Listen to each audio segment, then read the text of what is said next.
நெல்லை to சென்னைக்கு விண்ணில் பறந்த அரசு பள்ளி மாணவர்கள். முன்னாள் பாராளுமன்ற உறுப்பினர் ஏற்பாட்டில் கல்வி சுற்றுலாவுக்காக சென்னை அழைத்துச் செல்லப்பட்டனர். நெல்லை மாவட்டத்தில் அரசு பள்ளியில் 10ஆம் வகுப்பு பொதுத் தேர்வில் மாவட்டத்தில் முதல் 3 இடங்களை தேர்ச்சி பெற்ற மாணவர்கள் இன்று முன்னாள் அதிமுக எம்பி சவுந்தரராஜன் ஏற்பாட்டில் விமானத்தில் சென்னைக்கு கல்வி சுற்றுலாவிற்கு அழைத்து செல்லப்பட்டனர். அரசு பள்ளியில் மாணவர்களை ஊக்கப்படுத்தும் வகையில் இந்த ஏற்பாட்டை அவர் செய்துள்ளார்.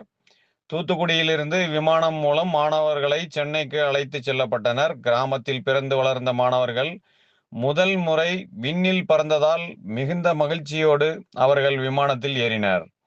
இது குறித்து முன்னாள் எம்பி சவுந்தரராஜன் செய்தியாளர்களுக்கு அளித்த பேட்டியில், நெல்லை மாவட்டத்தில் அரசு பள்ளியில் 10ஆம் வகுப்பு பொதுத் தேர்வில் கடந்த 2025-26 கல்வியாண்டில் மாவட்ட அளவில் முதல் 3 இடங்களில் தேர்ச்சி பெற்றவர்களையும், நான் பயின்ற செட்டிக்குளம் அரசு மேல்நிலைப் பள்ளியில் 95% மதிப்பெண்களுக்கு மேல் பெற்ற மாணவ மாணவிகள் 15 பேரையும் அவர்களுக்கு துணையாக 3 ஆசிரியர்களையும் சேர்த்து மொத்தம் 18 பேரை இன்று மாலை தூத்துக்குடியில் இருந்து விமானம் மூலம் சென்னைக்கு கல்வி சுற்றுலா அழைத்து செல்ல ஏற்பாடு செய்துள்ளோம்.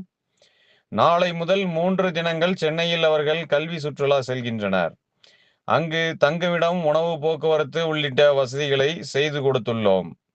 சென்னையில் மகாபலிபுரம், முதலைப்பண்ணை, மெரினா பீச், அண்ணா நூற்றாண்டு நூலகம், அறிவியல் மையம், அரசு மியூசியம் உள்ளிட்ட பல்வேறு இடங்களை சுற்றி பார்க்க உள்ளனர். வரும் 28ஆம் தேதி அவர்கள் சென்னையில் இருந்து நெல்லைக்கு வந்தே பாரத் ரயில் மூலம் வருவதற்கு அனைத்து ஏற்பாடுகளையும் சொந்த செலவில் செய்துள்ளேன் என அவர் தெரிவித்தார்.